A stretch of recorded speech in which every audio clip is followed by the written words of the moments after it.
देखिए, राज्यों की श्रृंखला में आज आपका राज्य है पंजाब। पंजाब राज्य जो है फूड बास्केट ऑफ कंट्री अर्थात देश का भोजन का डलिया कहा जाता है। तो यहाँ की जो सीमाएं हैं, सबसे पहले इसकी हम सीमा देख लेते हैं। तो ये देखिए पंजाब आपका है, पंजाब राज्य है और पंजाब राज्य की सीमा लगती है पश्चिम में यहाँ पाकिस्तान से है और ये उत्तर पश्चिम जम्मू कश्मीर है और उत्तर में हिमाचल प्रदेश है और पूरब और दक्षिण में हरियाणा है, दक्षिण पश्चिम में राजस्थान है। तो इस तरह से इसकी एक सीमा क्लियर हो गई, जो कि पहला प्रश्न आपका हो गया कि हिमाचल प्रदेश की सीमा किससे लगती है, किस भारतीय राज्य से लगती है और अंतर्राष्ट्रीय सीमा किससे लगती है। तो ये पहला प्रश्न हो गया। अर्थात अंतर्राष्ट्रीय सीमा पाकिस्तान से और राज्यों में जो इसके पड़ोसी राज्य हैं जम्मू कश्मीर केंद्र शासित प्रदेश, हिमाचल प्रदेश, हरियाणा और इसके साथ साथ यहाँ पे राजस्थान। अब हरियाणा यहाँ पे देखिए चंडीगढ़ है, जो कि दोनों की राजधानी है, पंजाब की भी है और हरियाणा की भी है। वही चीज यहाँ पर भी लिखा गया है, जम्मू कश्मीर है और इधर उत्तर साइड में जम्मू कश्मीर है और दक्षिण हिस्सा जो है इसका आधा राजस्थान से है और आधा हरियाणा से है, पूर्वी हिस्सा हिमाचल प्रदेश से है और पश्चिम में ये पाकिस्तान से इसकी सीमा लगती है। अब यहाँ पर मुख्य रूप से जो इसके प्रमुख जिले हैं उन जिलों को देखते हैं। तो जिलों को देखने में यहाँ पे देखिए जैसे जम्मू कश्मीर है, फिर हिमाचल प्रदेश है और फिर ये चंडीगढ़ राजधानी है हरियाणा और पंजाब की, और हरियाणा है और इधर राजस्थान है, फिर पाकिस्तान। अब यहाँ देखिए इसमें जैसे पठानकोट है, पठानकोट स्टेशन पड़ता है जम्मू वैष्णो धाम के दर्शन के समय ये स्टेशन पड़ता है पठानकोट, लेकिन है पंजाब में, जम्मू कश्मीर में देखिए घुसा हुआ मालूम हो रहा है। इसके बाद गुरदासपुर है, होशियारपुर है, रूपनगर है, कपूरथला, अमृतसर, तारन, फिरोजपुर, फरीदकोट, मोगा, मुक्तसर, फाजिल्का, बठिंडा, मानसा, बरनाला, लुधियाना। लुधियाना कभी कभी पूछा जाता है किस नदी के तट पर है, तो लुधियाना सतलज नदी के तट पर है। इसके बाद नवांशहर है, रूपनगर है, चंडीगढ़, फतेहगढ़ साहिब, पाटियाला, संगरूर। तो इस तरह से आपने यहाँ के प्रमुख स्थानों को देखा। अभी कुछ स्थान इसमें छूट रहे हैं जो कि औद्योगिक दृष्टि से महत्वपूर्ण हैं, वे राज्य दूसरी तरफ, वो नगर दूसरी तरफ बनाए गए हैं। कुछ और चीजों को देखते हैं, जैसे इस राज्य का क्षेत्रफल 50,362 वर्ग किलोमीटर है, राजधानी चंडीगढ़ है, जनसंख्या 2,77,43,338 है। देखिए लिंगानुपात यहाँ कम हो गया, पंजाब और हरियाणा का लिंगानुपात सबसे कम हो जाता है, तो हरियाणा का सबसे कम हो जाता है, लेकिन यहाँ भी लिंगानुपात 895 है। जनसंख्या घनत्व तो 551 व्यक्ति प्रति वर्ग किलोमीटर है। जनसंख्या की जो वृद्धि दर है वो 13.9% है, साक्षरता 75.8% है, जिले 22 हैं, भाषा पंजाबी है, विधानमंडल एक सदन है अर्थात विधान परिषद नहीं है। विधानसभा सदस्य की संख्या 117 है, लोकसभा की 13 और राज्यसभा की संख्या 7 है। वन क्षेत्र 1,849 वर्ग किलोमीटर पर वन क्षेत्र है और देश के लगभग 86% भाग पर। अब यहाँ जब 86% भाग पर कृषि ही की जाएगी तो जाहिर सी बात है कि वन क्षेत्र कम हो जाएगा। 86% भाग पर कृषि की जाती है और यहाँ की फसलों में जैसे मक्का है, चना है, दलहन, तिलहन, गन्ना, कपास आदि। और इस चीज को आप जानते हैं कि 1966 में जब हरित क्रांति प्रारंभ हुई थी तो हरित क्रांति का जो मुख्य असर था वो पंजाब राज्य पर ही था, सबसे प्रमुख असर पंजाब पर ही था। और उत्पादन के क्षेत्र में, वृद्धि के क्षेत्र में इस राज्य का महत्वपूर्ण स्थान है। फसलों के उत्पादन में बड़े बड़े यहाँ पे काश्तकार हैं और नई नई तकनीकों का प्रयोग होता है, जिससे यह राज्य फसलों के उत्पादन में देश में अपनी महत्वपूर्ण भूमिका अदा करता है। उसी महत्वपूर्ण भूमिका के कारण ही इसे फूड बास्केट ऑफ कंट्री कहा जाता है। इसके बाद फिर यहाँ देखते हैं पर्यटक स्थलों में।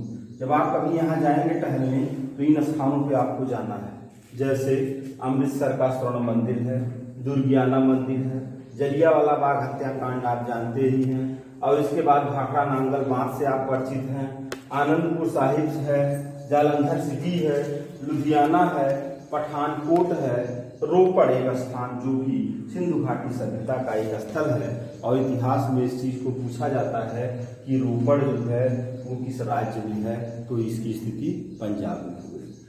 इसके बाद फिर नदियां आप देखते हैं तो सिंधु और उसकी सहायक नदियां इस राज्य में प्रवाहित होती हैं, जैसे सिंधु है, रावी है, व्यास है, सतलज है और घग्गर है।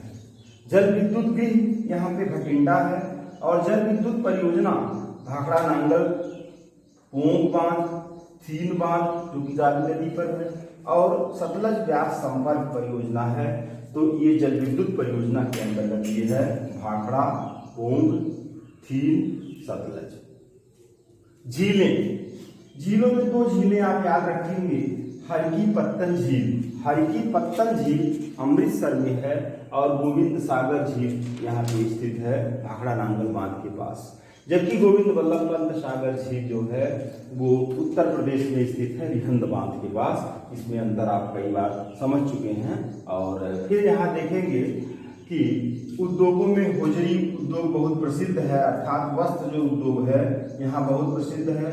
सिलाई मशीन है, खेल के सामान है, चीनी उद्योग है, साइकिल है, मशीन के औजार, इलेक्ट्रॉनिक सामान, ट्रैक्टर, रसायन और औषधियां हैं। ताप विद्युत गृह में रोपड़ आपको यहाँ, जल विद्युत गृह में भटिंडा का प्रमुख स्थान है, और ताप विद्युत गृह में रोपड़ का प्रमुख स्थान है। अब अभयारण्य, ऐसे स्थान जहाँ जीव जंतु अभय रूप से बिना किसी भय के वहाँ घूमते हैं, तो ऐसे स्थानों में अबोहर है, वीर गुनार हेरी है, वीर मोती बाग है, वीर गुरदयालपुरा है, हरिके है और वीर महसवाला है। अब यहाँ देखिए जैसे अक्षांशीय और देशांतरी विस्तार इसमें बताया गया 29 अंश 32 मिनट उत्तर से लेकर चल करके 32 अंश 31 मिनट उत्तर तक इसका विस्तार है। तो ये अक्षांशीय विस्तार हो गया। हमेशा किसी भी भारत के राज्य का विस्तार होगा वो दो शब्दों से ही होगा, उत्तर से उत्तर होगा और पूरब से पूरब होगा, क्योंकि भारत ही उत्तर से उत्तर और पूरब से पूरब के बीच में है। तो यहाँ पे ये 29 अंश 32 मिनट उत्तर से 32 अंश 31 मिनट उत्तर और 75 अंश 53 मिनट पूरब से 76 अंश 56 मिनट पूरब तक की लोकेशन इस पंजाब राज्य की है। और पंजाब राज्य में आप फिर प्रमुख स्थानों को देखते हैं, जैसे पठानकोट है, गुरदासपुर है, अटारी है, अमृतसर है, होशियारपुर, जालंधर, नांगल, रूपनगर, लुधियाना, कपूरथला, खेमकरन, फिरोजपुर, फरीदकोट, मोगा, फतेहगढ़ साहिब, मुक्तसर, फजिल्का, अबोहर, भटिंडा, बरनाला, संगरूर, मानसा और पाटियाला। अब यहाँ के जो प्रमुख स्थल हैं उस प्रमुख स्थलों को आप देखते हैं कि प्रमुख चीजों से जो प्रसिद्ध स्थान हैं उनके बारे में देख लीजिए। तो गोदावरी नदी के तट पर जो स्थिति तंबाकू उत्पादन की बनती है वही उत्पादन की स्थिति पंजाब में फरीदकोट के पास बनती है। तंबाकू उत्पादन केंद्र में आंध्र प्रदेश में जो स्थिति है वही फरीदकोट की स्थिति है तंबाकू उत्पादन केंद्र में। भटिंडा में गुरु नानक देव ताप विद्युत संयंत्र है और गुरु गोविंद ताप बिजली संयंत्र है।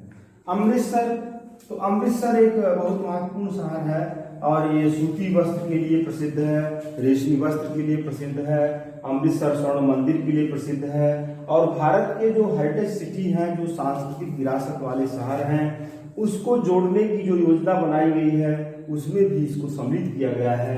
हृदय योजना के अंतर्गत ये सम्मिलित है।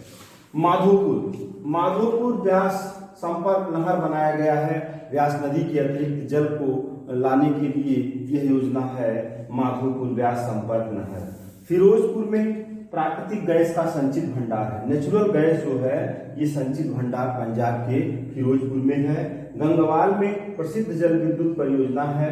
और फिर लुधियाना। हमने आपको बताया कि भारत के उत्तर पश्चिम भाग में सतलज नदी के तट पर ये एकमात्र महानगर है, भारत का बहुत महत्वपूर्ण है और होजरी उत्पादन अर्थात वस्त्र के उत्पादन में इसकी भूमिका महत्वपूर्ण है। फिर पटियाला रेशमी वस्त्र उत्पादन के लिए है, धारीवाल ऊनी वस्त्र उत्पादन के लिए, मोहाली आप जानते हैं कई बार जो है क्रिकेट यहाँ पे खेला जाता है तो आप कहते हैं कि मोहाली में क्रिकेट हो रहा है, तो अंतर्राष्ट्रीय क्रिकेट का खेल मैदान मोहाली पंजाब में ही है और सूचना प्रौद्योगिकी पार्क भी है और इसका प्रशासनिक नाम मोहाली शहर का शहजादा अजीत सिंह नगर है। हरिके बैराज आप जानते होंगे कि व्यास नदी और सतलज नदी का जो संगम है वहां से हरिके बैराज से ही इंदिरा गांधी नहर का उद्गम है और उसी के बगल में बांध बनाया गया है और ये नदी राजस्थान की जीवन रेखा भी कहलाती है। और इसके बाद फिर भाखड़ा नांगल बांध के करीब में ही है ये और जलखेड़ी अगला स्थान जलखेड़ी है। तो चावल की भूसी से ताप विद्युत उत्पन्न करने वाला ये देश का पहला ताप बिजली घर है जलखेड़ी। चावल की भूसी से ताप विद्युत उत्पन्न करने वाला पहला ताप बिजली घर है और नांगल में नाइट्रोजन उर्वरक कारखाना है। होशियारपुर में गन्ने की खोई पर आधारित कागज उद्योग है। कपूरथला जो है रेल कोच फैक्ट्री, ये कई बार जैसे आपका ये वाराणसी वाला है और मड़ुआडीह और ये कपूरथला ये सब जो चितरंजन तो ये सब रेलवे से संबंधित हैं तो प्रश्न पूछे जाते हैं इसमें। कपूरथला रेल कोच फैक्ट्री है और अटारी जो है ये पाकिस्तान बॉर्डर से सटा हुआ पाकिस्तान का एक स्थान है, पाकिस्तान में स्थित है और बाघा और उसी के साथ ही अंतर्राष्ट्रीय सीमा साझा करता है। बाघा के साथ जो है पंजाब में अटारी की लोकेशन है और वो सीमा बनाता है, अंतर्राष्ट्रीय सीमा बनाता है और वहां तक रेलवे लाइन भी गई है दोनों सीमाओं को जोड़ने के लिए। फिर लिखा गया है फाजिला। फाजिला जो है ये गैस पाइपलाइन का एक स्टेशन है। तो इस तरह से पंजाब राज्य के बारे में आपने अध्ययन किया और यह अध्ययन इसमें कुछ महत्वपूर्ण प्रश्न हैं जो आपको बताए गए, इसको आप देखेंगे, सुनेंगे, समझेंगे और इसके लिए आपको बहुत बहुत धन्यवाद।